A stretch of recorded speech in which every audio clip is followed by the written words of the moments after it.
All right, welcome, people. Welcome. We are back with another edition of Cardale and Beanie and Cardale, whatever you want to call it. But one thing you got to get right is the Canes. Raising Canes, the Yes. best chicken that you could possibly get. Never frozen, always fresh. Get some of them tenders for your pre-game setup to get ready to watch some Ohio State Buckeyes kick some butt this weekend in the Big Ten championship game. Let's go. Yes, indeed. Let's get ready to rock and roll. I can't wait for it. Last week, obviously, we know what transpired or what didn't transpire. The Ohio State-Michigan game, first time since 1917 when the rivalry was started that the game wasn't played.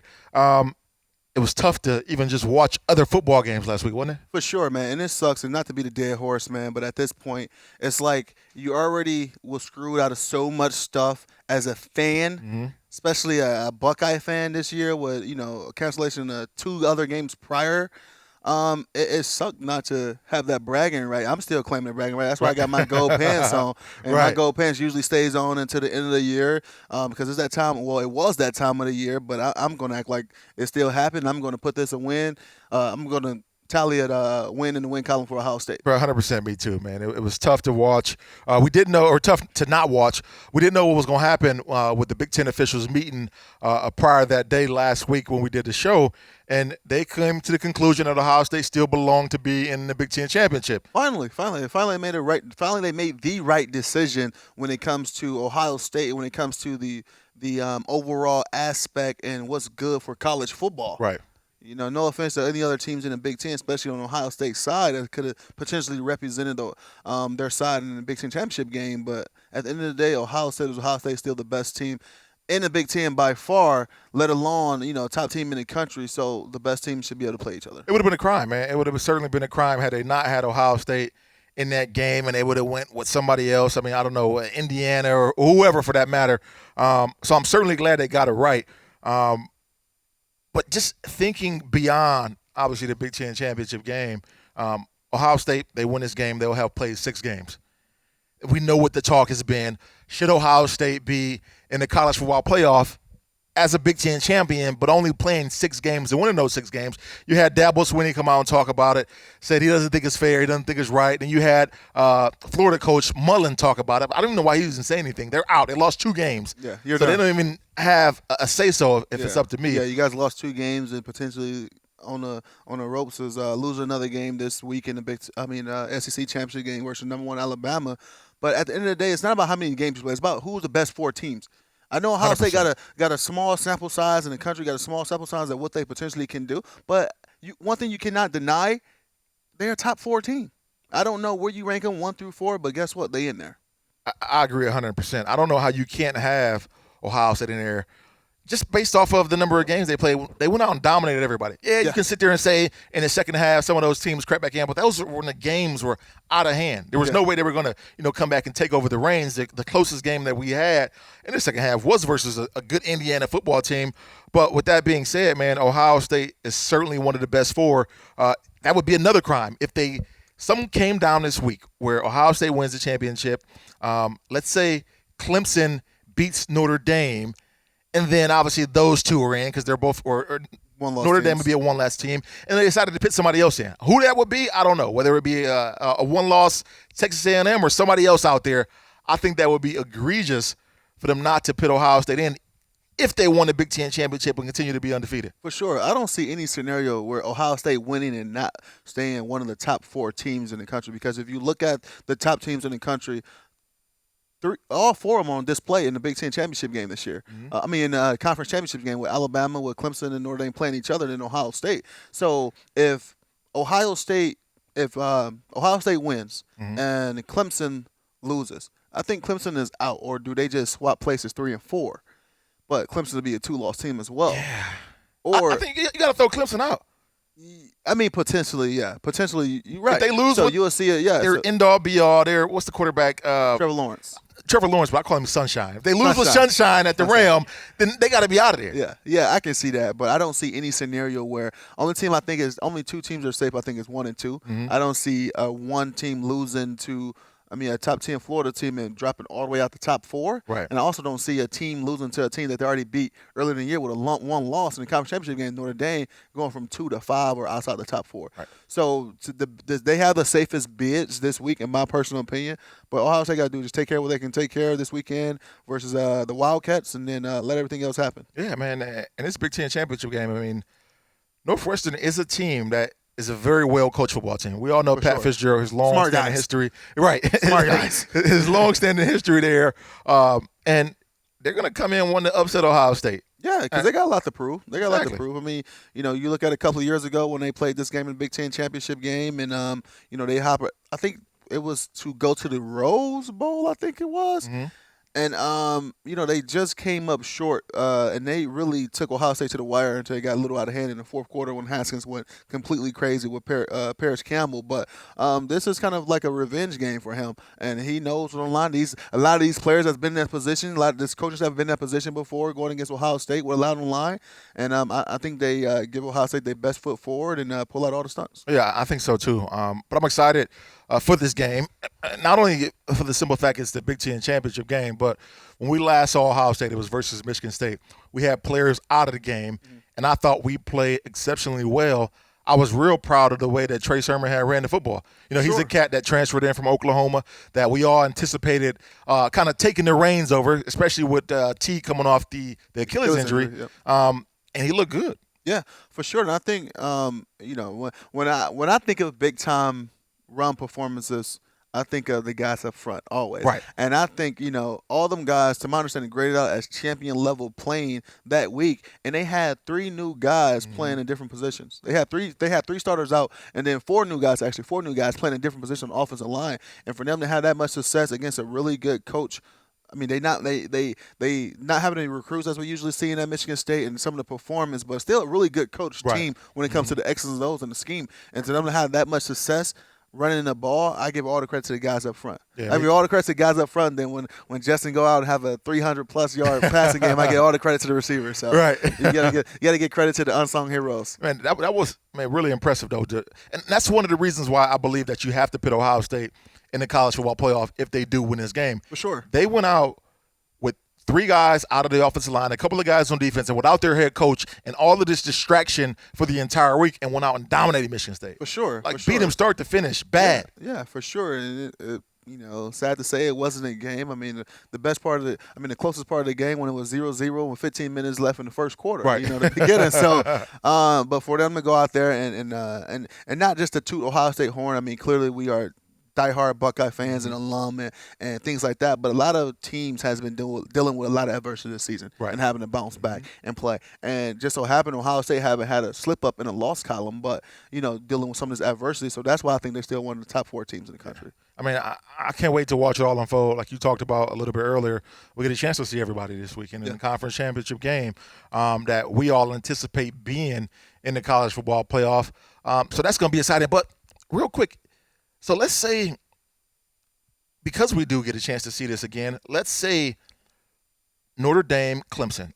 Let's say Clemson wins that game. Notre Dame has 1 loss. And now Ohio State wins, Alabama wins, and now we're back to the same 4. Like, what type of matchup would that be again, seeing Notre Dame, Clemson, let's say for some odd reason they play in the national championship? I mean, I would not want to see that for a third time. I mean, they're not that impressive as teams. You never know. They got sunshine back at Clemson, and right? It might be a whole different ball game. And they got some of them starters returning back on defense, and they seen this team midway through the season, so a lot of ball has been played since they lost that game in South Bend. I think it was in South Bend, right? Yeah. So I mean, you never know what this weekend's going to hold. Definitely for those 2 teams. Right. And like I said before, if Notre Dame loses, I definitely don't see them dropping out the top 4. Right. And that could set up a rematch in the national title game. And I don't know when last time, 2 teams that played each other three times bro, in one season.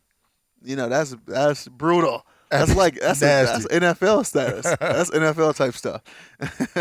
I know what I do want to see. We were just talking a little bit before the show about if we're Ohio State, who would we want to face in the college football playoff? And obviously, we can overlook the Northwestern game. We're not players. I mean, you got to tell the players to stop overlooking, but we're not players anymore. We can overlook it. We think we're going to win that game handily. We should. So we are looking forward to the college football playoff. Who would you want to face? Me personally, I would want to face Notre Dame. Right. The first round, I would want to face Notre Dame in some way, somehow. If Clemson go out there and beat Alabama, I would love to face. I would love to face Clemson just for a rematch of last year.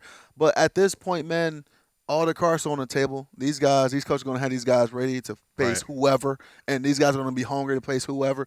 But if I'm a spectator, if I'm a fan, like, you know, I'm a guy just like looking at matchups right now. I would want to face Notre Dame. Yeah, me too. I definitely want to see them, just because in the Midwest, Notre Dame is always like they're the. You know how you got that family in the movies to where you got like the big brother or the big sister who's like the uppity one. Yeah. Just want to look down at you. Yeah. Notre Dame is the uppity big brother of the Midwest to Ohio State. Even though they haven't won a thing in football, they still think they're better. You know how it goes, man. It's so rare when Ohio State and Notre Dame finally have a chance to play each other. So my last game actually in college was against Notre Dame in the Fiesta Bowl. Right. You know, and we, you know, I kind of had that vibe from them guys, even though they had great players, and you know, you didn't get that vibe from the players, but just as a program in the history, it's just like it's like a little snooty. It's just like, Ohio State, how dare you? I don't want to. You guys are over there getting dirty. No, we're going to play like this. You know what I'm saying? Right. It's just like that type of vibe that you get from them. But yeah, I would love for Ohio State to play Notre Dame first. That's certainly one of the teams I would love to see. Obviously, you got Bama out there, who's Ohio State. Obviously, we took them down a few years ago, which you were a part of that. Yeah. And Clemson. I think everybody loves to see the Clemson game because you can go back to when it was, Braxton Miller at the helm in the bowl game. They went and played Clemson. Orange Bowl. We got as a freshman. Yeah, we got slaughtered, right? Well, it was a good game into the end. Braxton ended up getting hurt. And that actually kind of portrayed the legend of J.T. Barrett, a year before that even started, because Braxton went down in that game and couldn't participate in spring ball, then ended up having shoulder surgery. And then that following camp in 2014 threw his shoulder out. And that, without that season, who knows what J.T. Barrett or Cardale Jones how that would have played out, with him being out. So, but yeah, they put a good whooping on us. I mean, I think we lost by maybe a score or somewhere about 10, 13 points, something like that. But it goes back deeper. I don't think Ohio State ever beat Clemson. Yeah, I don't think so either. And then that what was it, 31-0? I was out there. Yeah, in Arizona. That was brutal. That was tough. And then, the way that the game ended last year with Clemson, and the questionable calls and the ejection, and then the miscues, the end of game, the interception, things like that. So Ohio State got a lot of bad blood, in their mouth from Clemson over the history of how long they played each other. But you hear Dabo Swinney come out and talk about the fact that Ohio State didn't play enough games, this, that, and the third. I personally believe he don't want to see Ohio State. That's what I say. I never been in a situation like that when, if my coach ever would mention another team in the light of that, listen, I got all the respect for Dabo, because people don't realize the things that he has done. People know Dabo from all the winning now, but they don't know him when Clemson was getting crushed and he was just waiting his turn and getting his recruits and really building his program. So if you really know the history behind Dabo Swinney and that university, you have no choice but to be a fan of him and respect it. But if my coach was to come out and make a comment on why a clear front top 4 team shouldn't be in the college football playoffs and try to downplay it to another team that is clearly not on that level, then I'm going to look at my coach like, what, you want to play them or something? What, you want to see them or something? You scared of Ryan Day, man? Right. So like looking back on my coaching, all the coaches I played for, I don't think they ever said anything in a negative light about a team that shouldn't be somewhere. Especially publicly. Exactly. I mean, you may say something behind closed doors in the locker room talking to your guys. Exactly. I remember in 2012, man, we couldn't play for a bowl game, and we watched Alabama and Notre Dame play. And actually, Coach Meyer was down there calling the game with some of the other coaches and things like that, because, like I said, we went 12-0, and that was done for us. Right. So we was getting ready for the next season while the bowl games wasn't even played yet. And Coach Meyer shared a message with the team and the players after he came back and saw those two teams perform, and he was saying, there's no way we shouldn't be one of those top 2 teams. He didn't point out which one, even though we personally knew he was talking about freaking Notre Dame shouldn't have been there. Right. And I think at that point, it's still a BCS Bowl bidding type of thing. And I think we finished in the top, even though we couldn't go for a postseason. But it would have if Ohio State wouldn't have been on ban sanctions, we would have potentially played Notre Dame in 2012 championship game. And looking at that team and Coach Meyer knowing what we had, Right. he's like, it wouldn't have been a game. We'd have crushed them guys.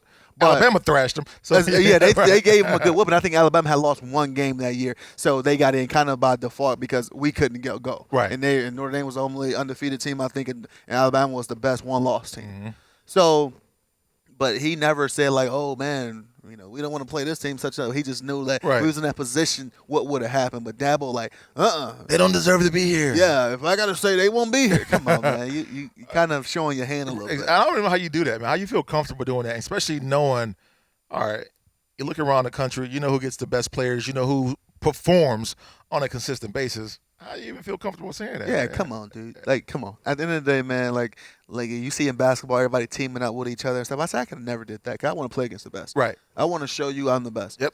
I don't want to be like, in that big time situation, pass it to my boy. He's just as good. No, I want all the blame. Man. I want all the everything. 100%. I want you to put it on me. It was we lost. It was my fault. Right. We won. It was my guys. They did it. And Dabo was like, we don't want to play them.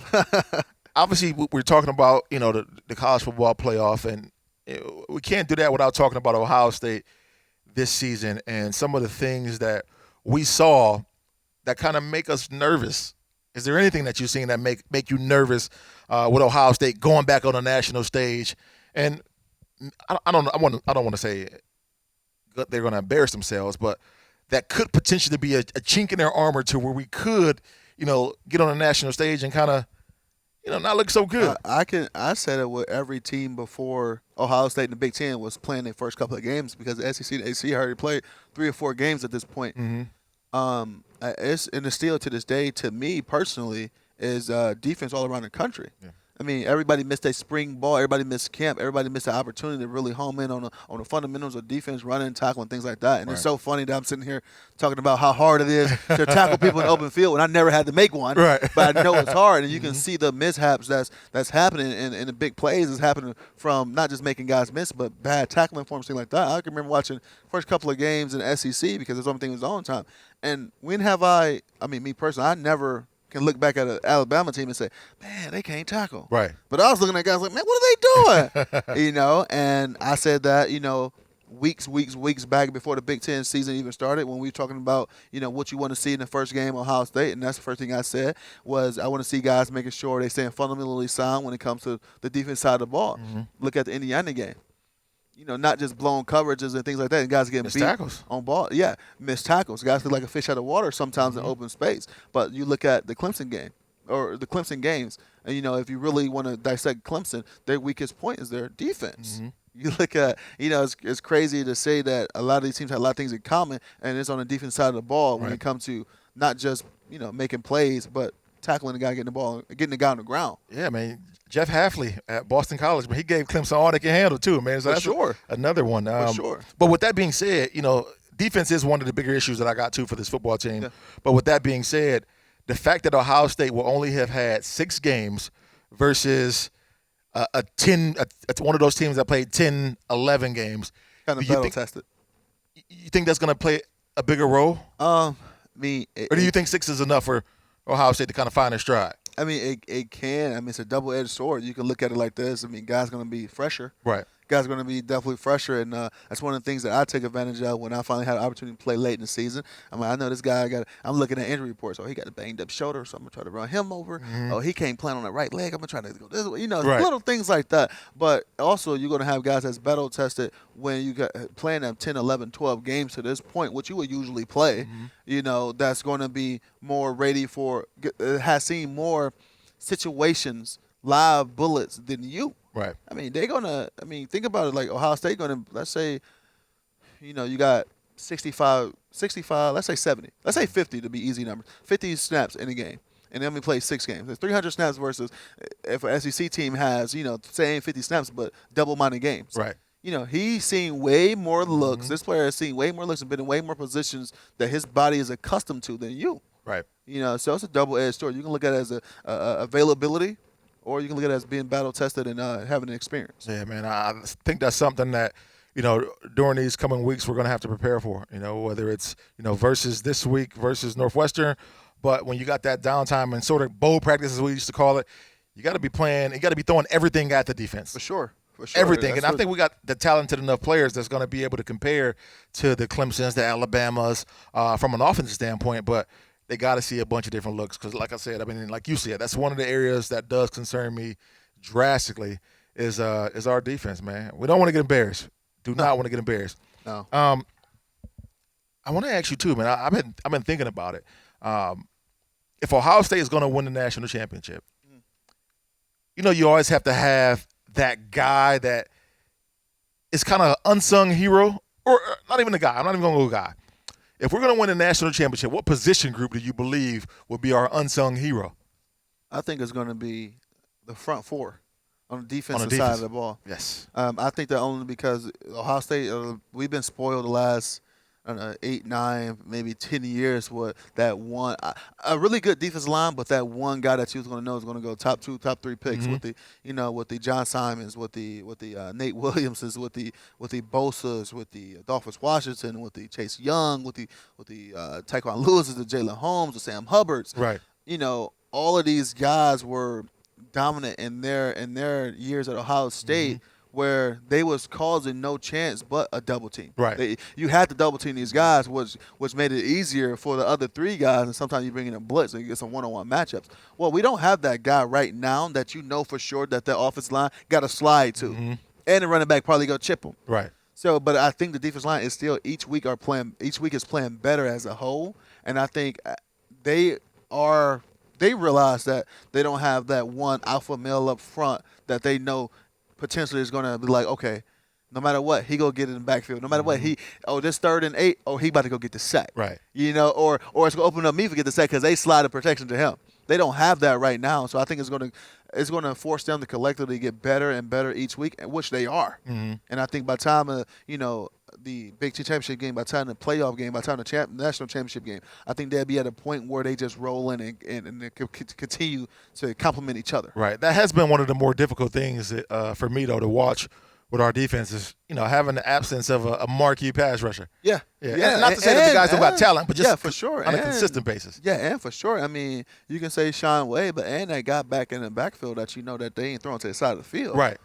So I think, the defense, and I was talking to B.B. Landers about this as well. He, Coach Jay teaches the defense in a way when they get a front or something called, they know what's marrying up behind them. So they know what type of time they got to hurry up and get to that quarterback in a pass situation. So the defensive line know if it's man-to-man behind them. And I think putting them guys in a situation like that, okay, boom, I'm a defense lineman. I know it's man-to-man behind me. Well, in my back of my hand, I trust my teammates. I know my guys, but that ain't Marshawn Lattimore back there.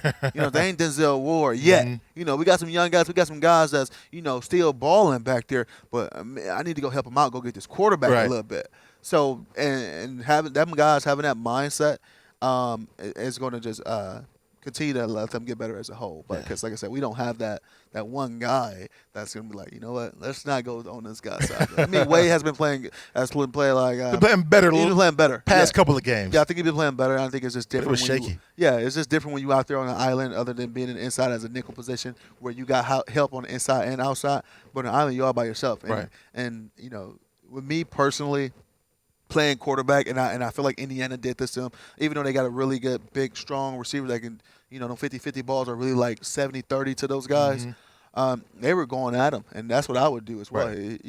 New guy, new position. I know you're good at this. Let's test you out here. Right, you're on that island, boy. You got to get ready to go. Yeah, let's go. Man, this Big Ten list came out, man. I'm gonna give you the media. I'm gonna take the coaches. What's your take before we dive into this? Who do you respect the opinion from more, the coaches or the media when it comes to these postseason awards? Coaches. These guys know what's going on. These guys know what's going on inside and outside of each and every program, and these guys have a game plan for these players on here. The media is just looking at stats. Right. That's like, come on. That's it. And you look at that stats, and like the media is like this. You see a guy get a corner, get a hole shot in cover 2, or a receiver get a hole shot in corner in cover 2, right? Quarterback make a great play. And immediately like this, that was that corner play. He should have made that play. No, the quarterback made a good pass, or the safety should have knocked the ball loose. Right. They don't know, really. They just see what happened. A guy catch a ball in somebody's area, it's that guy's fault. Right. The media really don't know. And I understand the concept of the player, where the guy's supposed to be. You don't understand the integrity of anything. No. So going through this list, man, the big surprising thing to me, when I'm looking at the coaches, it wasn't surprising at all because we understood for Ohio State at the receiver position, it's two guys Fields can go to at any point in time. Two of the best guys in the country. In the country, not just in the Big Ten. Garrett Wilson and Chris Olave. They're both first team on the coaches list.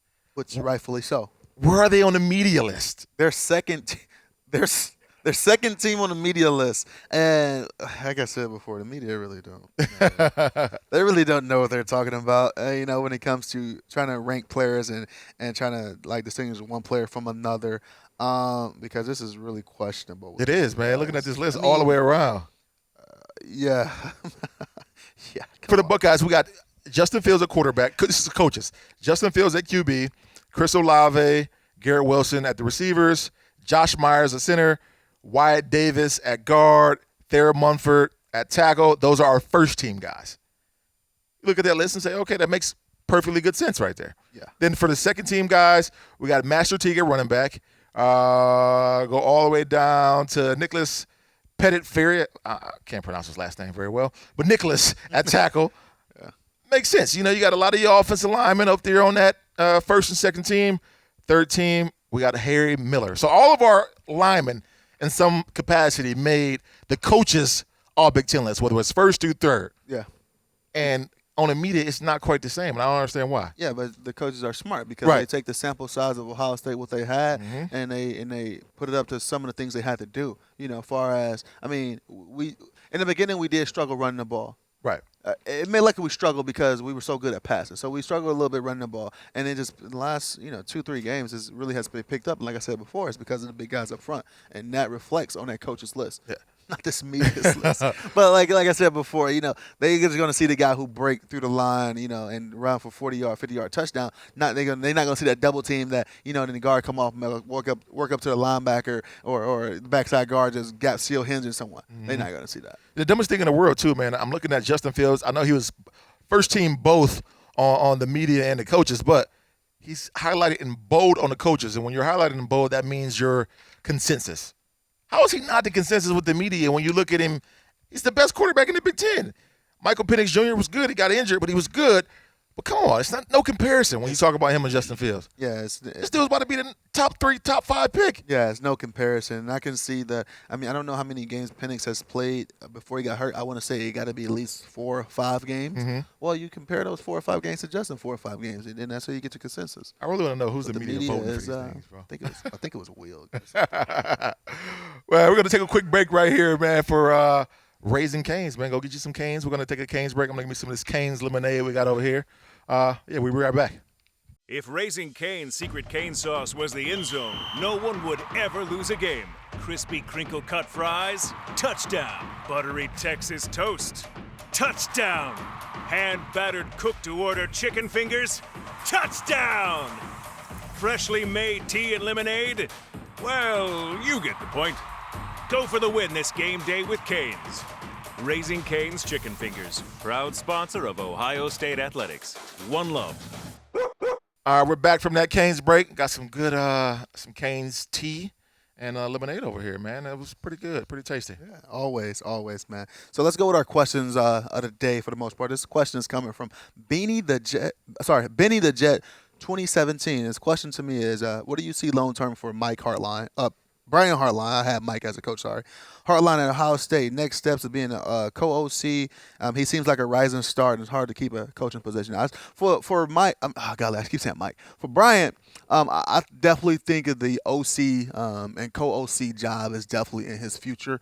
I don't know if it's at Ohio State, but I think it's at a definitely up-and-coming program because of the way that he's just producing and developing these young receivers to play at an extremely high level. You look at Wilson, he's only a freaking sophomore. And you look at some of these other role players that you can have that he'll probably be starters anywhere else. And so I definitely see that in his near future, next 2 or 3 years. Yeah, man, I think so too. I don't know whether it's going to be here at Ohio State. I could definitely see Hartline being one of those guys, kind of like a Luke Fickell. Yeah. Standing here at Ohio State forever, grooming, just climbing up the ladder and up the ranks. And I want to say Hartline's up for the National Assistant Coach the Broyles Award, which goes to the top assistant coach in the college football. Dude's a beast. In terms of recruiting, he's getting 4 5-star after 5-star He ranks up there year in, year out when it comes to recruiting for coaches. And then just understanding that he's a younger guy, right? Exactly. That's what I say. Comes from the NFL, understands the game a lot more, can relate to the players. Exactly. That's one thing I always had success with coaches who played the position and had success at the position. Right. The guy played unbelievable career at Ohio State and played, X amount of years in the NFL. And he wasn't a coach by design. Right. You can play where no guy like this guy be coach. So he's really a student of the game and still young enough to think that he can go out there and probably run some of these routes just as good as a Garrett or one of these guys they got in his room with him. So for him to be able to show examples, to teach it, and to be battle tested and proven, I think that's what's really helping him in his coaching career.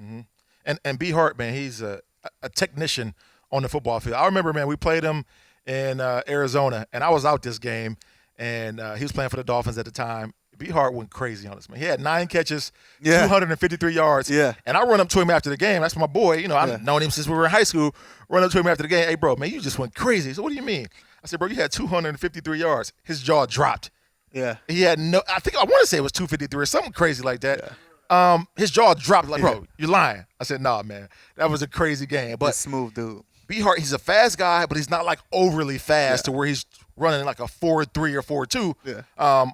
But when it comes to running routes and just being in the right place at the right time, being a technician, and like you said, a student of the game, that's something that he's able to take to these younger guys. And we can see it right now with Wilson and Olave. Exactly. So, I mean, where do I see him in the next couple of years? Man, when you're an assistant at Ohio State and you're the top assistant at Ohio State, the next thing happens. You ain't there for long. Right. You ain't there for long, and you start getting offers out there. I just don't see B. Hart going anywhere because he's not one of those guys, like you say. He's not like where he was grooming himself to be a coach. He just kind of, all right, I love football, so let me take this position right here. So he's not one of those guys that's going to be out there just chasing rank and chasing dollars because he doesn't really need to. Right. He can stay and afford to be comfortable and be in a place that he likes to be. So I don't know, man. Good question, though, right there. Yeah. My question here is, do you believe the college football playoff format is good for college football, or is it widening the gap between the haves and the have-nots? Yeah, it's definitely widening the gap, especially when you only have 4 spots. I hate that with a passion. Obviously, I hated the bowl system even more, but when you got this college football playoff and you're going to have other teams in other conferences that are going to be able to go undefeated at some point in time, and they're not going to get that opportunity to play in the college football playoff game, you're certainly creating that gap for the have and the have-nots, because if you're not a Power 5 conference, then you're essentially saying, well, you don't belong, and we're not going to give you an opportunity because you're not a Power 5 and you're not playing against the best of the best. When, hell, give these guys a shot. Yeah, you give them a shot, but I know back in what was that? I want to say 17 or 18 when the UCF went undefeated, and they self-proclaimed themselves as a national champs because they're the only team that went undefeated. I forgot who won it that year, but it might have been a one-loss team. And I think it definitely widened the gap a little bit. And I'm opposed to adding more teams in playoffs. I think if it was me, I just get rid of the conferences and try my best in 12 or 13 games. Let everybody try to play each other. And UCF, you want to taste of the big dog, right? Go get you a little bit. Right, go get you a little bit of that, a little bit. Go get you some of that lemonade. You know what I'm saying? Right. See if you really like it. So I mean. It would be brutal for some conferences and some teams, but it's the only way to not necessarily say prove that they don't belong on that stage, but see if they have a chance to survive on that stage. Right. Yeah, I 100% agree. I do hate the fact, though, that, man, I think at some point in time I want to see this thing, widen in terms of more games. Yeah. But I do get on the other end, like, these guys aren't professionals, so how many games can you expect them to play? Yeah. If you widen it, to me, you cut some of the games out of the regular season. Yeah. You don't prolong this season, right? And you don't cut into spring ball and recovery. You don't do that, and then you got to make a shorter turnaround for the season to start, right? Just because you want to get more teams in the playoffs. Because I think you have to add. I think it's 2 or 4 more, or you do 2 more, give a team a bye. But that's still going to add potentially 10 to 14 more days to that your off season is cut short and your summer and your winter program is cut short, which is you just added more time on that athlete and you're already not paying them. Right. It's like you add another game or 2 or 3 more weeks. They think there's pay the players protest and chant and it's going to be real. That's going to be real. Right. They'll never do it though. And one of the reasons why they won't widen this thing and make it more games is from the standpoint if I'm Ohio State and you mean to tell me I got 7 8 home games in a season. You want me to cut it down and lose dollars? Yeah, That's not another happening. thing. Yeah, That's not gonna You happen cut whatsoever. that thing down, it's going to be an issue. You start cutting into the bottom line for sure, man. That's something that Or you make it top teams get home field advantage.